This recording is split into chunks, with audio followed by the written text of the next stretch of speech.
This daily dose is brought to you by Pirate.Black. ARRR! Most of the time you will hear the idea of central bank digital currencies in a drug-fueled conspiracy rant or inside a rambling tirade against the United States government. Perhaps true, perhaps not. You never even get the chance to evaluate things accurately because of the unhinged, unsubstantiated method by which they communicate with you.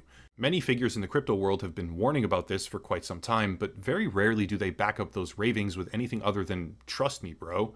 But today, I want to take some time and try to outline, from start to finish, where modern finance is about to go. To do this, I have to outline a series of administrative steps that occur when new laws are passed, because that process is what allows us a great deal of insight into what comes next. When a new law is passed, let's say something to do with securities or currency and regulation of that particular space, it starts with legislators. The first step towards regulation is the law itself, but after that, it gets a whole lot more murky. Once a new law is passed, basically saying what to regulate, the process moves on to relevant agencies.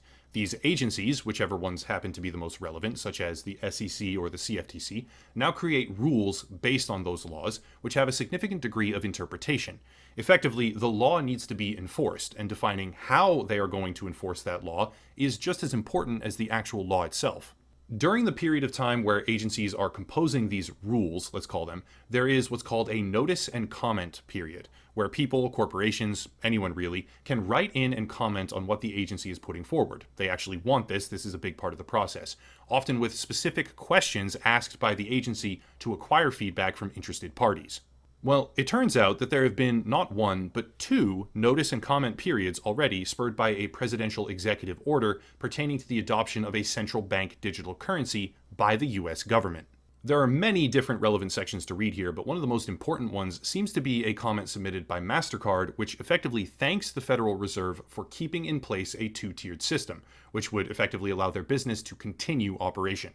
Quote, "We strongly concur with the Federal Reserve's view that provided the creation of a CBDC is determined to be warranted, an intermediated two-tier distribution model is preferable for the needs of the U.S. economy, as it preserves the role of financial intermediaries and payment service providers while utilizing existing resources." End quote. Basically, entrenched financial institutions with far-reaching political power are commenting that they support the implementation of a central bank digital currency because the current version of that idea is built in such a way as to continue supporting their business model. To me, that indicates that the idea is very serious and likely has almost no institutional barriers to cross whatsoever. Here's another comment, for example, from Liberty Bank, stressing the need for existing banks to be the only intermediaries between the Fed and American consumers/businesses. However, none of this really explains why the future of our financial system is dark or even grim. To explain that part of the puzzle, we need to go back to the official Federal Reserve notice about CBDCs, because that is where we find an extremely important detail. Quote, "While the Federal Reserve has made no decisions on whether to pursue or implement a central bank digital currency, or CBDC, we have been exploring the potential benefits and risks of CBDCs from a variety of angles, including through technological research and experimentation." End quote. That's interesting. They have made no decisions yet, allegedly, but still offered two separate notice and comment periods to the public, where major players in the United States financial economy came forward with ringing endorsements, which is very interesting. However, there's one more detail to examine, which reads as follows, quote, "As a liability of the Federal Reserve, however, a CBDC would be the safest digital asset available to the general public with no associated credit or liquidity risk." End quote. And that right there, ladies and gentlemen, is a bingo. This is important for one reason and one reason alone. Digital asset means that a central bank digital currency would not be a banknote, a reserve note, or a note of any kind, where note is a specific legal definition. Assets and notes are very different things. Digital assets fall under the classification of investment assets and are thus governed by a different set of rules, such as the ability to be access restricted for specific parties at any time.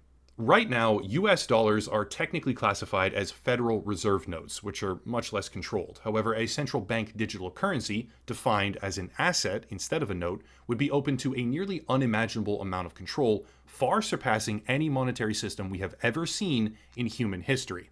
Example, with all data flowing through the Federal Reserve on all transactions, and the currency classified as an asset instead of a note, they could place restrictions, as an example, easily on things like geographic location. This kind of control could mean that individuals they create parameters for, and they can create an untold number of parameters for anyone at any time, could be barred from spending money in certain states or beyond a certain distance from their own home.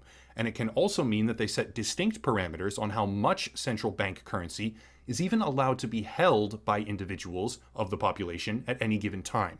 To demonstrate this, we can once again look at the second notice and comment period for central bank digital currency adoption, where financial analyst Michael Wozni says the following, quote, "It is not inconceivable that the amount of CBDC that can be held by a single consumer will become another tool in the Federal Reserve's arsenal to affect monetary policy. It would be natural to allow the Federal Reserve to vary this amount to affect monetary policy as it does currently with interest rates." End quote. Central bank digital currency would track every single transaction individuals make. It would be fully programmable and allow for nearly any rule set to be created within it, targeting criminals, persons of interest, political opposition, dissenters, conspiracy theorists, etc. This is where I will inevitably lose some of the more docile-minded viewers who think, yeah, so what, modern-day credit cards and digital transactions do the same thing, and the government would never do anything that bad to control the people. I don't buy it. Not true. And for those people, I have this. Jerome Powell, chairman of the Federal Reserve, stating that a United States central bank currency would not be anonymous. We think that there are four characteristics of, if we were to pursue a CBDC, it would at a minimum have the following four characteristics. First is intermediated. Second is privacy protected.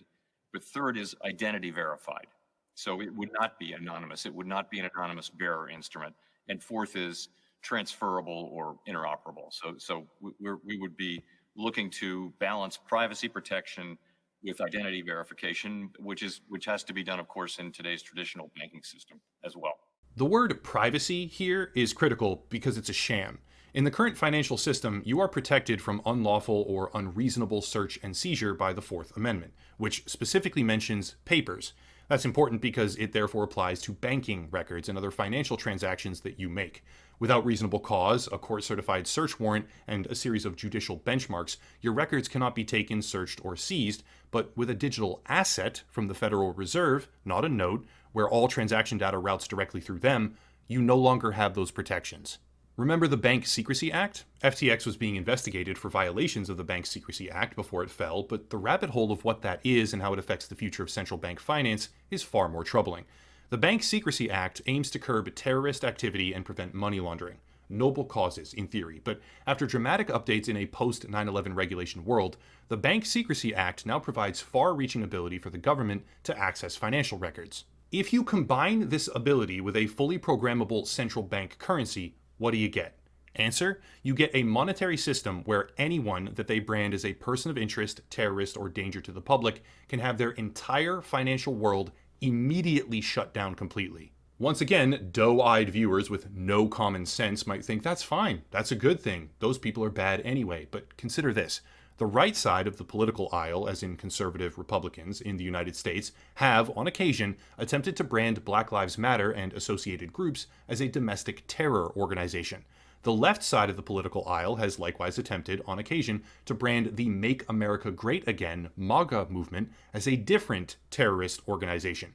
And if either of those attempts were to be successful while dominating policy in a central bank digital currency world, for whichever party was successful, it would mean that the Federal Reserve can unilaterally set entirely new guidelines for those groups to make it impossible for individuals to buy, sell, transact, or engage with almost any financial service in the country. That right there is a financial hellscape, but the world of fully controlled, non-anonymous central bank currencies is approaching faster than we think. The BIS Innovation Hub, an organization meant to foster collaboration between central banks around the world, is openly pursuing the concept of CBDCs. The New York Fed in America is running a 12-week pilot program with major banks. Japan is running a trial of their own, and so is Russia. In fact, dozens of countries around the world, more than that, with a supermajority of industrialized nations participating in this, are researching, developing, or currently piloting central bank digital currencies right now as I make the video. This is the intended future, a central, digital, highly trackable currency that is programmable for any set of rules that the government decides. And it's not a conspiracy theory, it's reality. On one side, major financial institutions support the concept because the government is making deliberate efforts to preserve their critical role in the process. but on the other, consumer advocacy and rights organizations are understandably appalled by what this could mean. In the second comment period that was opened, the National Consumer Law Center noted that the foundational control of this new currency model would mean that if the government dispersed unemployment payments to individuals, they could program those payments to be unusable for certain purchases. Quote, a government-issued CBDC would allow the government to dictate how, where, and when currency holders spend their funds. As an example, consider unemployment money issued in the form of a CBDC. The government could restrict the funds to not work at businesses categorized as liquor stores or bars, end quote. In essence, central bank digital currency would be an evolution on the Bank Secrecy Act to an unimaginable degree.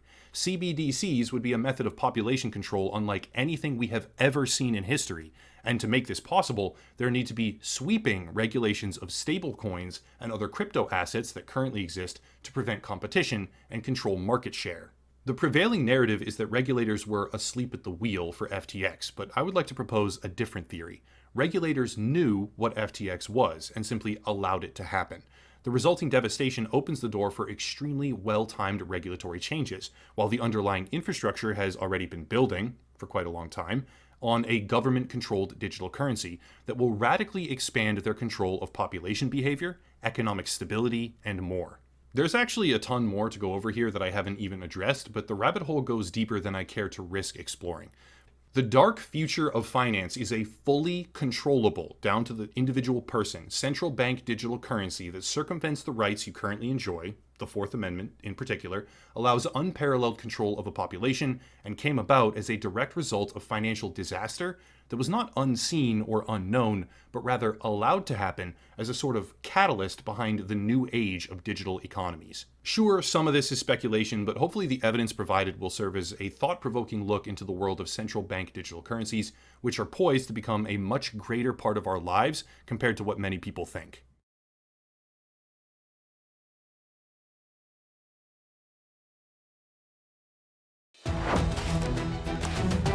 Follow the treasure to pirate.black, because financial privacy today is freedom tomorrow.